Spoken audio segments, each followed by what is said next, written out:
This is an early look at the LEGO Star Wars Jango Fett's Firespray 31 class patrol and attack starship, also known to the real fans as the Slave One.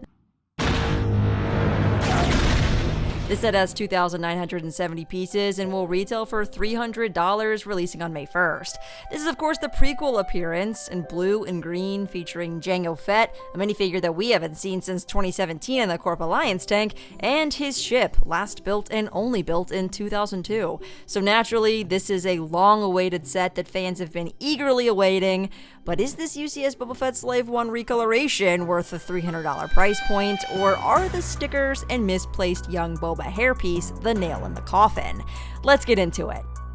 Starting off with the box, we have yet another plain black box art for the 18+ adult fan base, but man, would it have been nice to see Kamino in the background. We got it for Obi-Wan's Starfighter. Would have been cool to see here on this massive box. But at least we now have both of these ships to display them side by side for this awesome scene. Inside the box you'll find like 24 numbered bags and an extra bag for the windscreen, which looks like it could have multiple uses, but anyway. Boring instruction manuals and a medium-sized sticker sheet.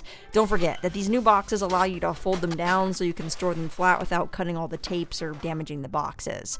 The build flow on the set was particularly enjoyable, layering up the exterior and clipping curved elements into place. The nose section posed some challenges due to this unexpected play feature where you press down the rampway and it opens up the door. And although it doesn't really lead anywhere, it was a nice mechanism to add and brought something new to the build experience, but it would have been nice to see a carbon brick or some kind of bounty as maybe an Easter egg to the Bounty Hunters video game. I will note, I found a major flaw here while trying to drop the minifigure out of the back hatch. He fell inside the ship, and this was harder than trying to get a guitar pick out of an acoustic guitar. I literally got him stuck in here. Oh, frick. Got him. Fortunately, I got him out, and I learned that this thing is actually pretty solid in doing so, and I can even palm the ship with one hand. Anyway, unlike the 2015 Boba Fett version of the ship that included 4 minifigures and a frozen and carbonite Han Solo, this one just comes with Jango and Boba, as it should. Jango Fett here looks amazing with his new rangefinder piece, and you'll notice that on his face print he has these scars that are very accurate to his on-screen appearance. He also comes with the hairpiece and an angry face print, and then he has the arm, hip, and foot printing, which makes this a really solid and desirable figure. Young Boba Fett, on the other hand, has been the talk of the community, like, why, LEGO, why did we try to fix something that wasn't broken? I mean, don't get me wrong, the skin tone update is great, it's accurate, but the arms were correctly dark blue on the previous version in the Obi-Wan's Hyperdrive set, and now they've gone and made them sand blue instead of dark blue. And it uses this hairpiece from the Rebuild the Galaxy character Darth Dev, which just does not look right. Young Boba is ruthless, so for his second face print I expected something a little bit more like a grimace, and this just is not doing it for me. I feel like he's such an important character, he deserves better representation, especially in a $300 UCS set. Not that we can't fix these things on our own, it just would have been nice to have it right from the get-go. Anyway, let's move on to the size of this impressive ship, which measures 17.5 inches tall and 15.5 inches wide. I think that's on the display stand, which is going to be just a little bit wider than the 2015 Boba Fett version. It's actually a little bit taller on the display stand than the older version, so they're pretty comparable. They do connect at a really high up point on the ship, which unfortunately prevents me from displaying either of these on my shelves on their stands, which is a bummer. So in the meantime, I've been placing Boba's ship here in the corner, trying not to put too much stress on the bricks, and I don't love that. But it needs to be this high up so that it doesn't bump into the display plaque, which is really nicely printed in matte black. Yes, it still has that round molded mark in the middle, but that's probably not going to change anytime soon. The info here is pretty standard, not too much here that I really care for, but still a necessary inclusion, just like the stand. There's also no place to stand the minifigures for display, which is kind of a bummer, because that means they have to be placed inside the ship, which can make it a little bit hard to see them. But anyways, let's look inside the ship through this massive windshield, which is connected by 4 studs, which makes it really easy to remove, but it also stays put.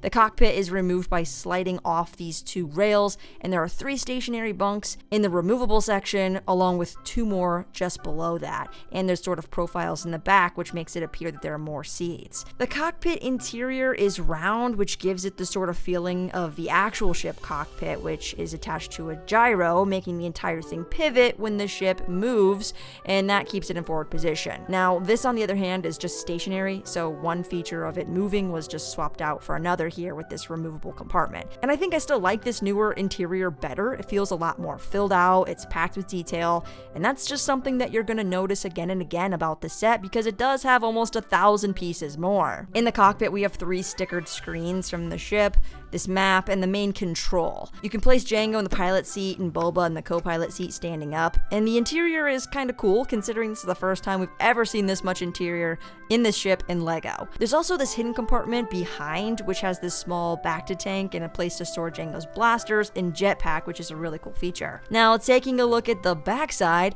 you'll see another compartment here for the seismic charge, which unfortunately is full of stickers. I was actually really shocked that these round elements had stickers, because normally those are printed for quality, which brings me to the absolute crux of the set. Why do we have so many stickers, and on round elements at that? It was my understanding before that round elements that are handled should be printed for quality purposes, especially like this figure, or even these curved tiles on the Shire set. I'm constantly shocked by the amount of printed parts on inexpensive sets like this $20 Sonic the Hedgehog Shadow Breakout set, which has a total of 5 different printed parts, and I feel like because kids are the ones that are playing with it, they have to be printed for quality issues, but then the quality of stickers is enough for adult builders because they're supposedly capable of placing stickers on properly. Most of the time. I don't like it, but that seems to be what's happening. I really dislike the sticker on this side, especially that splits the color, because no matter how close you get to the corners, you're probably still going to see a bit of green on the brick underneath since it's kind of round. I don't mind other interior stickers or a small sticker like this, but placing them on rounded elements like the windshield does make me pretty frustrated.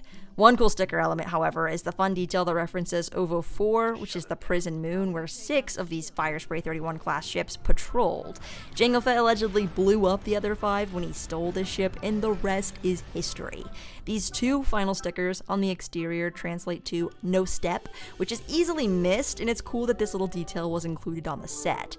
There were a lot of recolored elements created for the set, and I think that the shaping was done extremely well. I'm most impressed by the techniques used to curve the exterior, which made it a really fun build. Having this one in the collection has been long awaited, and I know that people are going to be really excited about buying this. The details around the wings are also a massive improvement from those gaping holes left in Boba Fett's ship, and I seriously cannot stress how much better the shaping on this new one looks. Now, in addition to the ship, there is also the continuation of the LEGO helmet collection, and as you would expect, we have the Jango Fett helmet to go alongside the UCS ship. Unfortunately, if you're looking for a unique build experience, this one's probably going to be pretty similar to the Mandalorian.